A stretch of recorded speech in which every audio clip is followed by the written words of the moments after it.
अस्सलाम वालेकुम व्यूअर्स, मैं हूं आपका होस्ट मोहम्मद अकील और हमारे इस चैनल में आप सबको खुश आमदीद। तो व्यूअर्स, ड्रामा सीरियल राज़े उल्फत की एपिसोड 25 में हम देखेंगे। और व्यूअर्स, जैसा कि हम सभी देख रहे हैं कि दिन ब दिन राज़े उल्फत ड्रामा नाज़रीन का बहुत ही फेवरेट बन चुका है। दोस्तों, इर्तिज़ा अपनी माँ को मनाने की कोशिश करता है, जिस पर उसकी माँ कहती है कि आंखों देखी बात कैसे झूठ हो सकती है, और तुमने खुद ही तो देखा है कि मुश्क सारी रात गायब रही है और ऐसी लड़की को हम घर की बहू नहीं बना सकते। जिस पर इर्तिज़ा कहता है कि अम्मी वो ऐसी लड़की नहीं है, आप मेरा यकीन करें। और जिस पर उसकी माँ साफ अल्फाज में ये कह देती है कि अगर तुम उससे शादी करना चाहते हो तो कर लो, लेकिन उसे इस घर में लाने की इजाजत नहीं।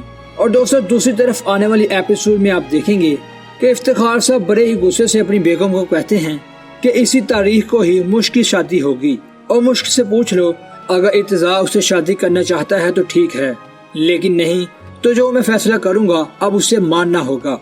और ये बात सुनते ही इफ्तिखार साहब की बेगम उनसे कहती है कि इफ्तिखार साहब आप थोड़ा सा तो रहम करें कि अभी वो इतने बड़े सदमे से उठकर खड़ी हुई है। जिस पर इफ्तिखार साहब कहते हैं कि मैं इस्माइल से बात करता हूँ, अगर वो रजामंद हो गया तो उसकी ये मेहरबानी होगी और फिर मैं उससे शादी करना चाहता हूँ। और दोस्तों, फिर आने वाली एपिसोड में आप मजीद देखेंगे कि जब इर्तिज़ा शादी करने के लिए मना कर देता है तो आखिर मुश्क अपने बाप के फैसले पर उस इस्माइल से शादी करने के लिए राजी हो ही जाती है। और दोस्तों, अब आने वाली एपिसोड में आप देखेंगे कि मुश्क जो है वो अब इस्माइल से शादी कर लेती है और इस्माइल तो मुश्क के बारे में सब कुछ जानता है।